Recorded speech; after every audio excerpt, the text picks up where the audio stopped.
What's up, Broncos country? My name is Brandon Gilchrist. Well, our Broncos got the win in London after a tough road stretch. It wasn't pretty, but you know what? At the end of the day, getting the win is all that matters. Let's remember, this team had a short week of practice after a Monday night game, went and got a win on the road in Philly in a place where teams have a very hard time getting a win, and then they left immediately from Philly and went to Europe and got a win against a desperate team that pulled out all the stops in their effort of trying to collect their first win. That in itself is a successful stretch of games for the Broncos, and it doesn't stop. They finally get to come home, but they'll be playing a team that's found some momentum, feels like they've found their quarterback, and they are ready to turn heads on the road. Our Broncos will be recovering from a London trip, but they'll finally be playing at home, sleeping in their own beds, and hopefully that'll be an advantage for them. Let's talk about some key moments of the game. My goodness,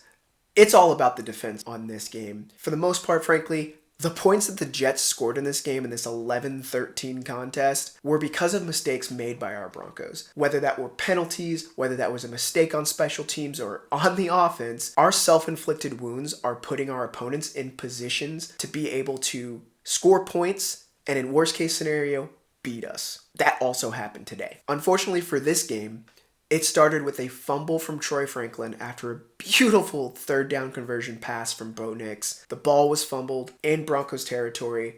The Jets didn't move the ball at all on offense, but they were able to capitalize and score 3 points. After a response from the Broncos offense in getting their own field goal, special teams once again struggled. The Jets were able to get a 72-yard kickoff return, in which the Jets then followed up with another field goal. Finally, our Broncos put together a touchdown drive with a beautiful pass to Nate Atkins, who was wide open. Once again, I'll continue to say it. Nate Atkins is another utility knife for us and is kind of a sneaky joker for this offense. Great to see him out there. From there, this really just turned into, I don't know what you want to call it. I kind of feel bad for all of the attendees that were there at Tottenham Hotspur in London because it wasn't pretty football after this. You saw a defensive battle, but you also saw some offenses that really were lifeless. Gotta hand it to the Jets defense for knocking the Broncos offense off of rhythm, but you gotta give the ultimate salute to the Broncos defense for shutting down the Jets in a historic fashion. Let's talk a little bit more about this defense. 9 sacks, -10 passing yards. Justin Fields was 9 for 17 for 45 yards. He took 55 yards in sacks! This defense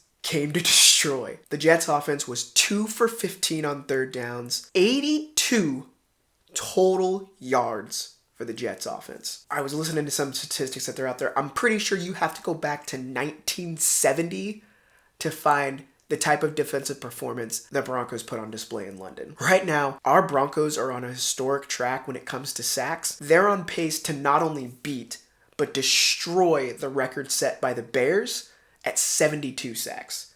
Our Broncos are on pace for 85 sacks. It will be interesting to see if they can keep this up. Even if they match it, that is going to be quite an accomplishment for this defense this year. Well, we didn't get the turnover we were looking for in this game either, but we were close. And frankly, I'm not sure that I agree with the overturned call on Garrett Wilson. Patrick Surtain made an amazing play, forced a fumble after a Garrett Wilson completion that was ultimately overturned, and the Jets got the ball back.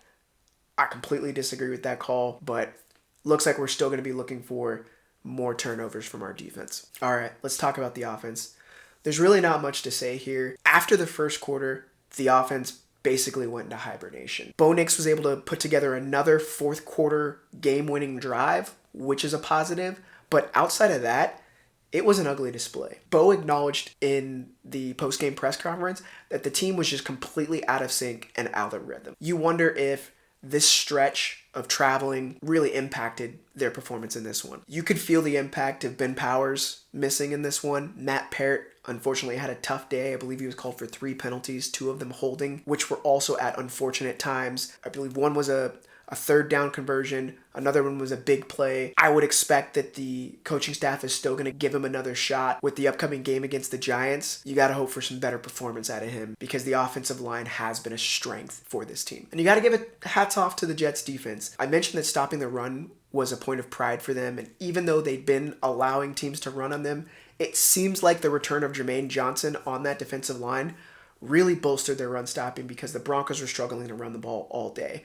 They still tried throughout the entire game to get that going, but unfortunately, it wasn't a strong running day for the Broncos with only 70-something yards. In terms of Bo Nix's performance, not sure there was any growth or any regression here to really speak of. He was proficient in the first half, going 15 of 20 with a touchdown.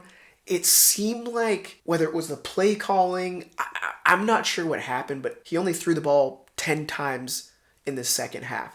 They really almost seemed to take the ball out of his hands. I'm not sure if that was because you could already tell how dominant the Broncos defense was being on the Jets offense. They literally, I think the longest drive they had was 37 yards. So for the Broncos, it almost seemed like they wanted to run the ball and just end this game, despite the fact that they couldn't run. It was a really strange sequence of play calling in the second half. I think you just got to acknowledge wasn't Sean Payton's best day play calling. As far as our special teams goes, our kicking game is playing well.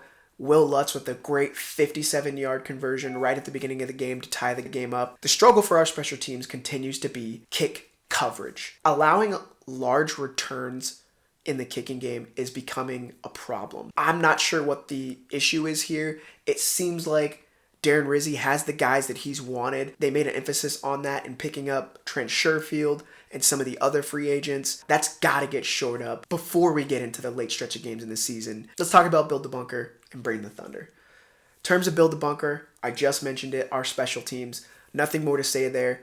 Gotta get fixed. The other piece here that I am going to put under a note of concern is the offensive consistency. We're at game 6 now, and the offense has really only put together one game with a modicum of consistency, and that was the Bengals game. Other than that, when this offense gets out of rhythm, they have a really hard time getting back on track, and that's a concern. If they don't fix it soon, defenses are going to bank on stopping the run and then shutting down the quick passing game, which is what you saw from the Jets today. If we can't start to stretch the middle of the field or make some completions 10 yards and up, it's going to become a real issue down the stretch. In terms of Bring the Thunder, my goodness, this game was all about the defense, and that's what you got to say here. Defense, keep doing what you're doing. The only thing we need to add are some more turnovers. We only have 4 now through 6 games, 1 interception and 3 fumbles. Let's take that up just a little bit, and you're going to take an already dominant defense and make them historic. All right, let's talk about a weekly salute. In this one, there really is only one thing to salute, and that's Vance Joseph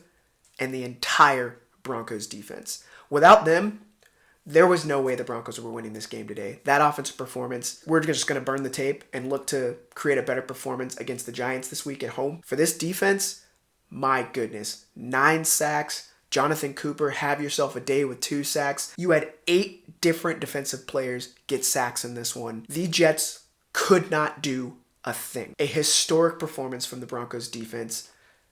Hats off to you all. Keep doing what you're doing. You really are the identity of the 2025 Broncos. Look, y'all, at the end of the day, this team has to figure out how to get out of its own way. If they do that, if they reduce the penalties, if they can stay on task, stay on rhythm, they really can beat anybody. And with this season, it really is anybody's game. Anybody can be beaten on any given week. The team is 4-2. They're in a great position here as they're getting ready to play a big stretch of games at home. They've got to find some consistency to keep this success going. Look, the Broncos are 4-2 for the first time since 2016. It's not pretty, but it's working. Let's see some improvement here now that the team gets to return home. It's nice to be making improvements after a win and a successful stretch of games. Now it's time to just keep it going. What do you think the Broncos offense needs to do to find more consistency? Let me know in the comments. As always, be kind. I'll talk to you soon, Broncos country.